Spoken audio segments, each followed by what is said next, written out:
হ্যাঁ টিকা এটা এগুলো টিকা হ্যাঁ আমারও মন চায় বিয়ে করতে সংসার করতে কিন্তু লয়াল ওই টাইপের ছেলে তো আসলে খুঁজে পাওয়া যায় না। আমার তো বাংলাদেশে থাকারই ইচ্ছা নেই, আমি কেন রাজনীতি করবো? কেমন ইলিশ মাছ কাটা আমার আম্মু বেছে দিবে আর আমি খাবো। আমি তো মাছ খেতে পারি না আসলে, কারণ আমি যখনই মাছ খাই তখন আমার কাটা ধরে আর কি। চিংড়িটা খাই আর যেগুলো স্যালমন আছে যেগুলোতে কাটা নাই ওগুলো খাওয়া হয়। এগুলো আসলে মানে যখন এগুলো করে তখন আমার ছেলেকে আর আমার আম্মু আমাদের সবাইকে খাইয়ে দেয় আর কি। বাইরে যখন যাব তখন খাবো। আমার তো বাংলাদেশে থাকারই ইচ্ছা নেই, আমি কেন রাজনীতি করবো?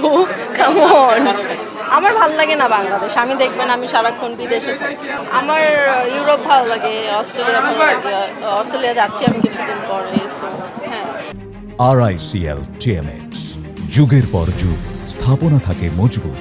আর সামারে হচ্ছে আমার ইউরোপ ভালো। আর আমাদের দেশের অবস্থাই তো ভালো হলো মাত্র রিসেন্টলি, সো এখন কাজে দেখতে পারবো। আমার তো বাংলাদেশে থাকারই ইচ্ছা নেই, আমি কেন রাজনীতি করবো? কেমন শপিং এর জন্য হচ্ছে ইউরোপ আর স্পেন আর হচ্ছে দুবাই বেস্ট। আর ঘুরতে যাওয়ার জন্য ইউরোপেই বেস্ট, ইউরোপেই সামারে বেস্ট।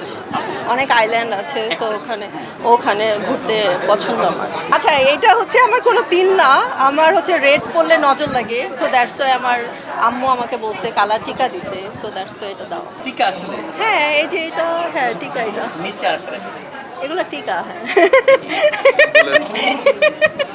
এগুলো টিকা যেন নজর দিতে না পারেন আপনারা। Thank you. হ্যাঁ হ্যাঁ বিশ্বাস করি, আমার লাস্ট টাইম হয়েছিল, আমার অনেক হেডেক হয়েছিল, আমার জ্বর আসছিল, 2-3 দিন আমি বিছানা থেকে উঠতে পারি নাই। সো এটা আসলে এটা সত্যি। আমারও মন চায় বিয়ে করতে সংসার করতে কিন্তু লয়াল ওই টাইপের ছেলে তো আসলে খুঁজে পাওয়া যায় না। তো যেদিন পাবো সেদিন আমি বিয়ে করবো আর আপনাদের অবশ্যই ডাকবো। ওই বয়ফ্রেন্ডের সাথে ব্রেকআপ হয়ে গেছে, এখন নিউ বয়ফ্রেন্ড হয়েছে। Thank you.